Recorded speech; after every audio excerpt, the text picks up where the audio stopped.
Halo, perkenalkan nama saya Jessica Trenanda Sarong, Prodi Administrasi Bisnis kelas 1C dengan NIM 2103020097. Di sini saya akan meringkas materi dari awal kuliah sampai tengah semester, yaitu dalam mata kuliah pengantar sosiologi. Yang pertama adalah pendahuluan.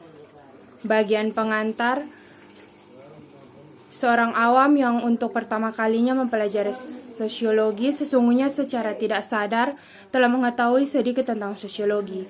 Selama hidupnya, dia telah menjadi anggota masyarakat dan sudah mempunyai pengalaman-pengalaman dalam hubungan sosial atau hubungan antar manusia. Sosiologi merupakan suatu ilmu yang masih muda, walau telah mengalami perkembangan yang cukup lama. Pada abad ke-19, seorang ahli filsafat bangsa Prancis bernama Auguste Comte menulis beberapa buku yang berisikan pendekatan-pendekatan umum untuk mempelajari masyarakat, ilmu pengetahuan, dan sosiologi. Apa ilmu pengetahuan? Ilmu pengetahuan adalah pengetahuan atau knowledge yang tersusun sistematis dengan menggunakan kekuatan pikiran yang selalu dapat diperiksa dan ditelaah dengan kritis oleh orang lain yang ingin mengetahuinya. Ilmu pengetahuan merupakan pengetahuan yang tersusun secara sistematis dengan penggunaan kekuatan pemikiran, di mana pengetahuan tersebut selalu dapat diperiksa dan dikontrol secara kritis. Secara umum dan konvensional dikenal adanya 4 kelompok ilmu pengetahuan, yaitu A. Ilmu matematika, B. Ilmu pengetahuan alam, C. Ilmu tentang perilaku, D. Ilmu pengetahuan kerohanian. Ilmu-ilmu sosial dalam sosiologi. Yang pertama, sosiologi bersifat empiris atau kenyataan dan akal sehat. 2. Sosiologi bersifat teoritis, abstraksi dari hasil-hasil observasi. 3. Sosiologi bersifat kumulatif atau atas dasar teori yang sudah ada. 4. Sosiologi bersifat nenotis atau menjelaskan fakta tersebut secara analitis. Manfaat ilmu-ilmu sosial dan hubungan antara ilmu-ilmu sosial dengan sosiologi yaitu A. Adanya suatu terminologi umum, B. Suatu teknik penelitian terhadap organisasi yang besar dan kompleks, C. Suatu pendekatan sistematis yang meniadakan analisis fragmentaris, D. Sudut pandang yang memungkinkan analisis terhadap masalah sosiologi dasar, E. Penelitian yang lebih banyak tertuju pada hubungan dari bagian dengan tekanan dan proses yang kemungkinan terjadinya perubahan, F. Kemungkinan mengadakan penelitian secara operatif dan objektif. Definisi sosiologi dan sifat hakikatnya. Sifat-sifat hakikatnya adalah sebagai berikut. A. Sosiologi merupakan suatu ilmu sosial dan bukan merupakan ilmu pengetahuan alam ataupun ilmu pengetahuan kerohanian. B. Sosiologi bukan merupakan disiplin yang normatif, tetapi merupakan suatu disiplin yang kategoris. C. Sosiologi merupakan ilmu pengetahuan yang murni dan bukan merupakan ilmu pengetahuan terapan atau terpakai. D. Sosiologi merupakan ilmu pengetahuan yang abstrak dan bukan merupakan ilmu pengetahuan yang konkret. Objek sosiologi adalah masyarakat yang dilihat dari sudut hubungan antar manusia dan proses timbul dari hubungan manusia di dalam masyarakat. Unsur-unsur masyarakat. A. Masyarakat merupakan manusia yang hidup bersama. B. Bercampur untuk waktu yang cukup lama. C. Mereka sadar bahwa mereka merupakan satu kesatuan. D. Mereka merupakan suatu sistem hidup bersama. C. Gambaran ringkas tentang sejarah teori-teori sosiologi. Suatu teori pada hakikatnya merupakan hubungan antar dua fakta atau lebih, atau pengaturan fakta menurut cara-cara tertentu. Fakta tersebut merupakan sesuatu yang dapat diamati dan pada umumnya dapat diuji secara empiris. Secara sederhana, suatu teori merupakan hubungan antar dua variabel atau lebih yang telah diuji kebenarannya. Perhatian terhadap masyarakat sebelum Comte. Perhatian masyarakat sebelum Comte. Bagian A. Plato menelaah masyarakat secara sistematis dan merumuskan teori organis tentang masyarakat yang mencakup bidang kehidupan ekonomi dan sosial. B. Aristoteles melakukan analisis terhadap lembaga politik dalam masyarakat. C. Ibn Khaldun beberapa prinsip pokok untuk menafsirkan kejadian sosial dan peristiwa dalam sejarah. D. Zaman Renaissance. Tercatat nama-nama Thomas More dan Campanella mengenai masyarakat. E. Hobbes. Menulis mengenai keadaan alamiah manusia yang didasari pada keinginan-keinginan mekanis sehingga manusia selalu saling berkelahi. F. John Locke dan J.J. Rousseau. Menulis mengenai kontrak sosial. G. Saint-Simon. Menulis tentang manusia yang hendaknya dipelajari dalam kehidupan berkelompok. Sosiologi Auguste Comte. Auguste Comte yang pertama kali memakai istilah sosiologi. Dan ia membedakan antara ruang lingkup dan isi sosiologi dari ruang lingkup dan isi pengetahuannya. Menurut Comte, suatu ilmu pengetahuan bersifat positif apabila ilmu pengetahuan tersebut memusatkan perhatian pada gejala-gejala nyata dan konkret. Teori-teori sosiologi sesudah Comte. Yang pertama, mazat geografi dan lingkungan. B. Mazat organis dan evolusioner. C. Mazat ekonomi. D. Mazat hukum. D. Metode-metode dalam sosiologi. Yang pertama, metode kualitatif. Tidak bisa diukur dengan angka tetapi nyata dalam masyarakat. Yang kedua, metode kuantitatif. Bisa diukur dengan angka dengan menggunakan skala, tabel, dan formula. E. Perkembangan sosiologi di Indonesia. Pertama, permulaan sosiologi di Indonesia. Yang kedua, perkembangan sosiologi sesudah Perang Dunia Kedua. Bab 2. Proses sosial dan interaksi sosial. Proses sosial adalah cara berhubungan yang dapat dilihat apabila para individu dan kelompok saling bertemu dan menentukan bentuk hubungan atau apa yang akan terjadi apabila ada perubahan yang menyebabkan goyahnya cara hidup yang telah ada. Interaksi sosial sebagai faktor utama dalam kehidupan sosial. Berguna untuk menelaah dan mempelajari banyak masalah di dalam masyarakat. C. Syarat-syarat terjadinya interaksi sosial. Yang pertama, adanya kontak sosial yang dapat berlangsung dalam 3 bentuk, yaitu antar individu dengan kelompok atau antar kelompok. Yang kedua, adanya komunikasi, yaitu seseorang memberikan arti pada perilaku orang lain. Kehidupan yang terasing disebabkan secara badania seseorang sama sekali diasingkan dari hubungan dengan orang lain. Bentuk-bentuk interaksi sosial. Proses-proses interaksi sosial yang pokok yaitu 1. Proses-proses yang asosiatif, yaitu kerjasama adalah usaha bersama untuk mencapai tujuan bersama, dan akomodasi adalah cara untuk menyelesaikan pertentangan. 2. Proses disosiatif.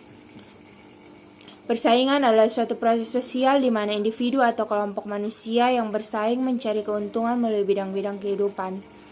Kontravensi adalah suatu bentuk proses sosial yang berada antar persaingan dengan pertentangan atau pertikaian. Bab 3. Kelompok-kelompok sosial dan kehidupan masyarakat. Manusia pada dasarnya adalah makhluk sosial, memiliki naluri untuk hidup dengan orang lain. Sejak lahir, manusia sudah mempunyai 2 hasrat atau keinginan pokok, yaitu 1. Keinginan untuk menjadi satu dengan manusia lain di sekitarnya atau masyarakat. 2. Keinginan untuk menjadi satu dengan suasana alam sekelilingnya. Pendekatan sosiologi terhadap kelompok-kelompok sosial.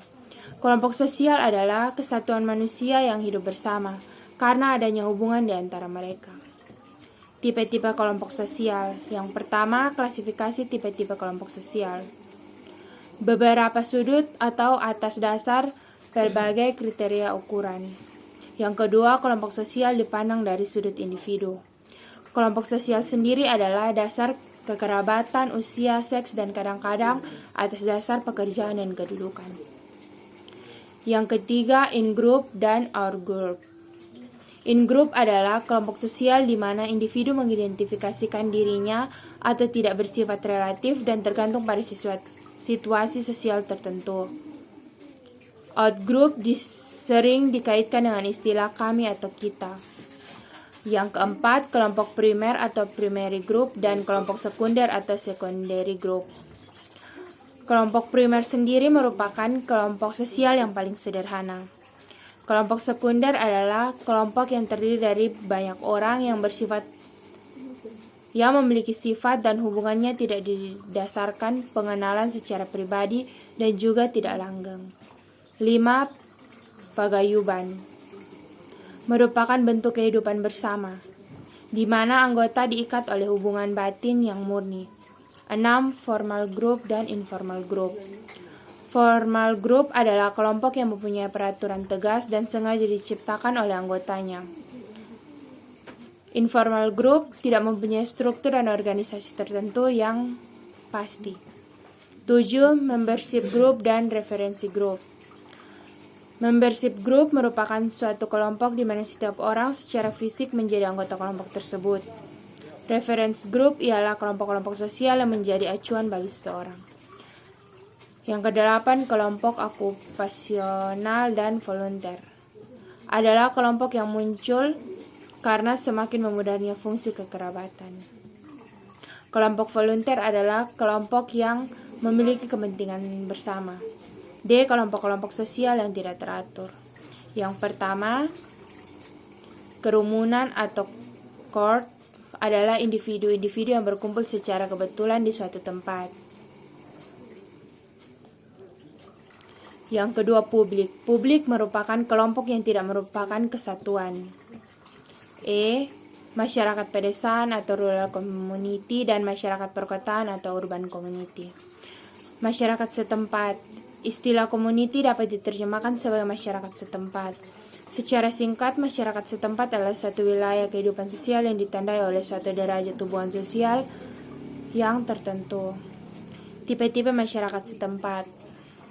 Jumlah penduduk luas, fungsi-fungsi khusus masyarakat setempat, organisasi masyarakat setempat yang bersangkutan. 3. Masyarakat pedesaan dan masyarakat perkotaan. Masyarakat pedesaan adalah suatu masyarakat mempunyai hubungan yang lebih erat dan lebih mendalam ketimbang hubungan mereka dengan warga masyarakat pedesaan lainnya. Masyarakat perkotaan adalah masyarakat yang tidak tentu jumlah penduduknya. F. Kelompok-kelompok kecil atau small group adalah suatu kelompok yang teoritis terdiri paling sedikit dari 2 orang yang saling berhubungan untuk memenuhi tujuan tertentu. G. Dinamika kelompok sosial. Setiap kelompok sosial pasti mengalami perkembangan serta perubahan. Perubahan dalam setiap kelompok sosial ada yang mengalami perubahan secara lambat dan ada pula yang secara cepat. Bab 4. Kebudayaan dan masyarakat. Kata kebudayaan berasal dari bahasa Sanskerta, budaya yang merupakan bentuk jamak kata budi yang berarti budi atau akal. Unsur-unsur kebudayaan. 1. Peralatan dan perlengkapan hidup manusia. 2. Mata pencaharian hidup dan sistem-sistem ekonomi. 3. Sistem kemasyarakatan. 4. Bahasa. 5. Kesenian. 6. Religi. Fungsi kebudayaan bagi masyarakat. Kebudayaan mempunyai fungsi yang sangat besar bagi manusia dan masyarakat. Fungsi kebudayaan sangat besar bagi manusia, yaitu untuk melindungi diri terhadap alam, mengatur hubungan antar manusia, dan sebagai wadah segenap perasaan manusia. D. Sifat hakikat kebudayaan. 1. Kebudayaan terwujud dan tersalurkan lewat perilaku manusia. 2. Kebudayaan telah ada terlebih dahulu. 3. Kebudayaan diperlakukan oleh manusia dan diwujudkan tingkah lakunya. 4. Kebudayaan mencakup aturan yang berisikan kewajiban. E. Kepribadian kebudayaan merupakan organisasi faktor biologis, psikologis, dan sosiologis yang mendasari perilaku individu. Gerak kebudayaan adalah gerak manusia yang hidup di dalam masyarakat yang menjadi wadah kebudayaan. Bab 5. Lembaga kemasyarakatan atau lembaga sosial merupakan terjemahan langsung dari istilah asing social institution. Akan tetapi, hingga kini belum ada kata sepakat mengenai istilah Indonesia yang dengan tepat dapat menggambarkan isi social institution tersebut. B. Proses pertumbuhan lembaga kemasyarakatan. 1. Norma-norma masyarakat. Untuk dapat membedakan kekuatan mengikat norma-norma tersebut, secara sosiologis dikenal adanya 4 pengertian, yaitu 1. Cara atau usage merupakan perujukan pada suatu perbuatan. 2. Kebiasaan atau folkways adalah perbuatan yang diulang-ulang dalam bentuk yang sama. 3. Tata kelakuan atau mores merupakan kebiasaan yang dianggap sebagai cara berperilaku dan diterima norma-norma pengaturnya. 4. Adat istiadat atau kustom adalah tata kelakuan yang kekal serta kuat integrasinya. 2. Sistem pengadilan sosial sering diartikan sebagai pengawasan oleh masyarakat terhadap jalannya pemerintahan. Agar anggota masyarakat taat pada norma yang berlaku, diciptakan sistem pengadilan sosial yang bersifat preventif atau positif dan represif atau negatif. C. Ciri-ciri umum lembaga kemasyarakatan. Menurut Gilin, lembaga kemasyarakatan mempunyai beberapa ciri umum, yaitu 1. Suatu lembaga kemasyarakatan adalah suatu organisasi pola pemikiran dan pola perilaku yang terwujud melalui aktivitas kemasyarakatan. 2. Suatu tingkat kekekalan tertentu merupakan ciri semua lembaga kemasyarakatan. 3. Lembaga kemasyarakatan mempunyai alat perlengkapan yang dipergunakan untuk mencapai tujuan lembaga yang bersangkutan. Lembaga biasanya juga merupakan ciri khas lembaga kemasyarakatan. Suatu lembaga kemasyarakatan mempunyai suatu tradisi tertulis atau yang tak tertulis. D. Tipe-tipe lembaga kemasyarakatan. 1. Dari sudut perkembangannya. 2. Dari sudut sistem nilai-nilai yang diterima masyarakat. 3. Dari sudut penerimaan masyarakat. 4. Dari sudut penyebarannya. 5. Dari sudut fungsinya. E. Cara-cara mempelajari lembaga kemasyarakatan. Yang pertama, analisis historis.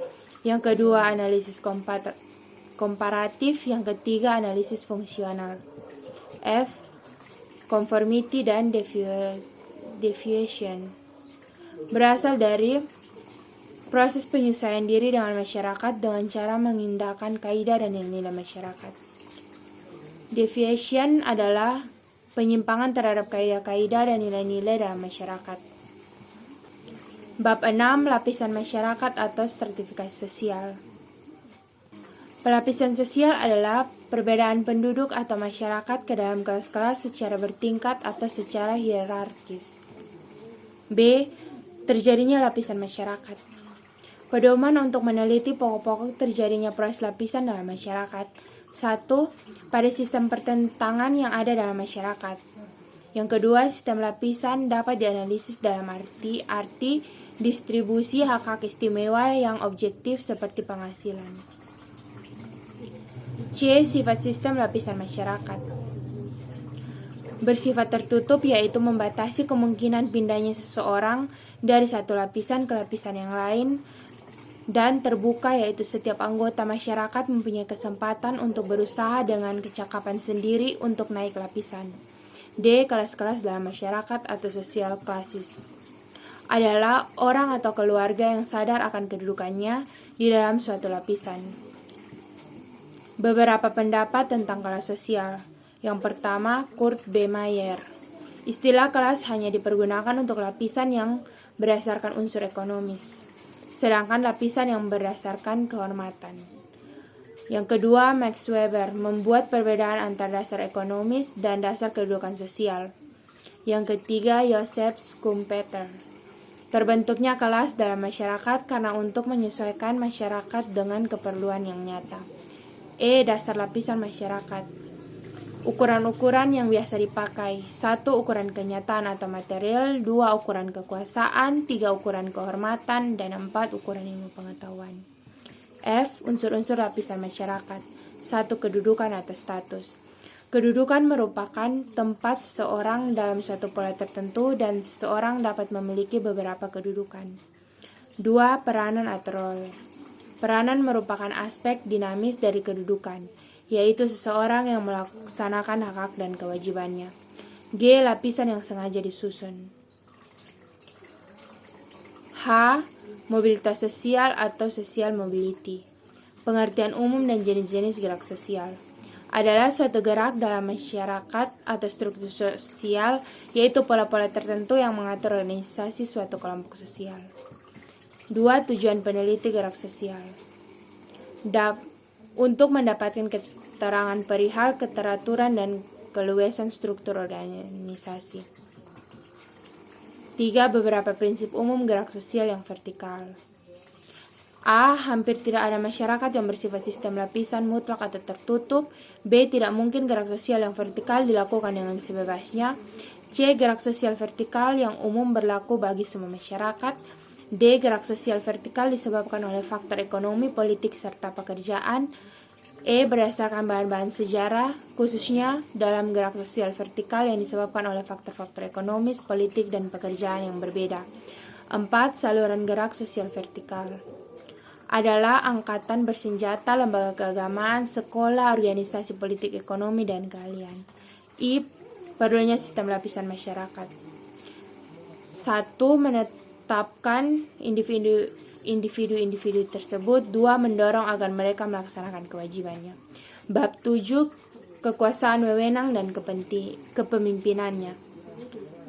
Perbedaan antara kekuasaan dengan wewenang ialah bahwa setiap kemampuan untuk memengaruhi pihak lain dapat dinamakan kekuasaan. Sementara itu, wewenang adalah kekuasaan yang ada pada seseorang atau sekelompok orang yang mempunyai kedudukan atau mendapat pengakuan dari masyarakat. B. Hakikat kekuasaan dan sumbernya.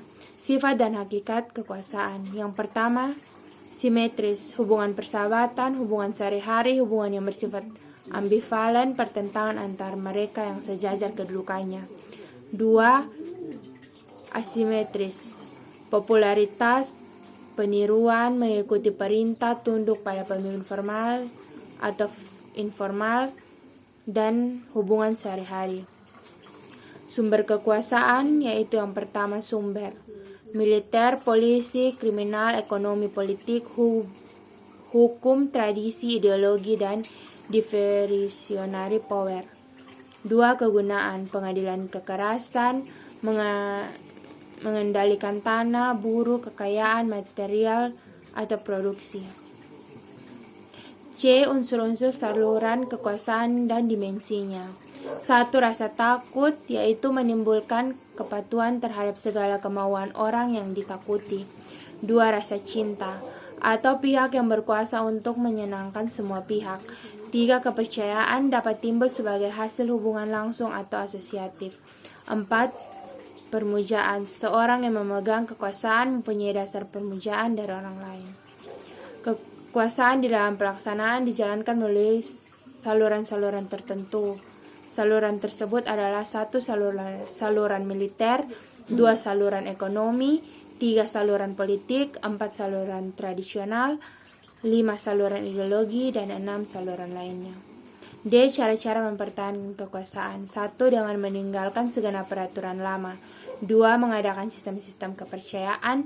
3. Pelaksanaan administrasi dan birokrasi yang baik. 4. Mengadakan konsolidasi secara horizontal dan vertikal. E.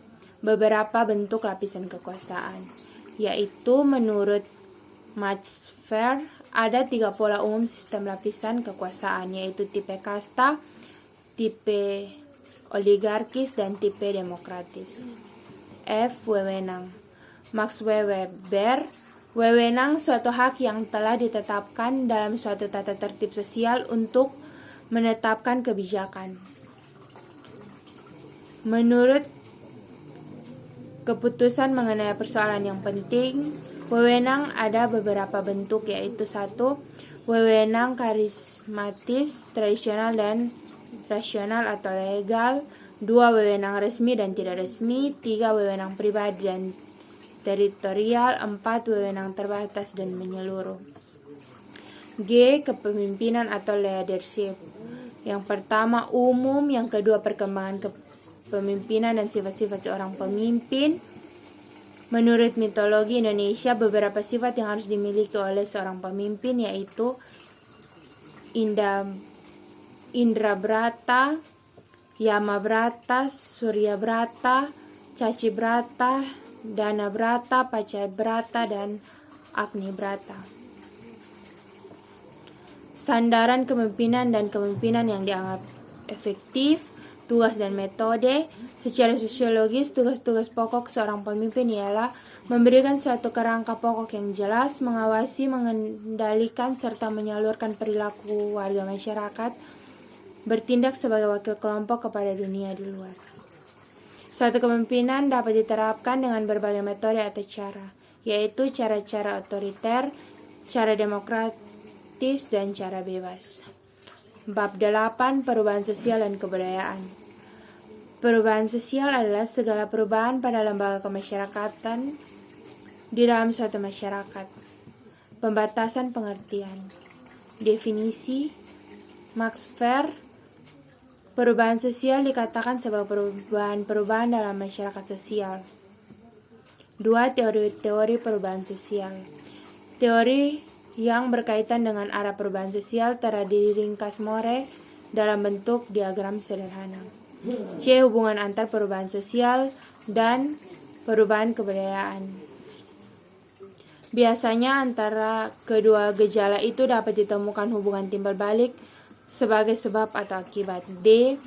Beberapa bentuk perubahan sosial dan kebudayaan. 1. Perubahan lambat dan perubahan cepat. 2. Perubahan kecil dan perubahan besar. 3. Perubahan yang dikehendaki. E. Faktor-faktor yang menyebabkan perubahan sosial dan kebudayaan. Pertama, sebab yang bersumber dalam masyarakat itu sendiri. 2. Sebab-sebab yang berasal dari luar masyarakat. F. Faktor-faktor yang mempengaruhi jalannya proses perubahan, yaitu kontrak dengan kebudayaan lain, sistem pendidikan yang maju, sikap menghargai hasil karya seseorang dan keinginan-keinginan untuk maju, toleransi terhadap perbuatan-perbuatan menyimpang. Yang kedua, faktor-faktor yang menghambat terjadinya perubahan, kurangnya hubungan dengan masyarakat lain, perkembangan ilmu pengetahuan yang lambat, sikap masyarakat yang tradisional. G. Proses-proses perubahan sosial dan kebudayaan. 1. Penyesuaian masyarakat terhadap perubahan. 2. Saluran perubahan sosial dan kebudayaan. 3. Di organisasi arah perubahan adalah bergerak meninggalkan faktor yang diubah. Bagian I. Modernisasi. Modernisasi tercakup suatu transformasi total dari kehidupan bersama yang tradisional atau pramodern. Syarat-syarat modernisasi. 1. Cara berpikir yang ilmiah. 2. Sistem administrasi negara yang baik. 3. Adanya sistem pengumpulan data yang baik dan teratur. 4. Penciptaan iklim yang favorable dari masyarakat. 5. Tingkat organisasi yang tinggi. 6. Sentralisasi wewenang dalam pelaksanaan social planning. Sekian dari saya, terima kasih.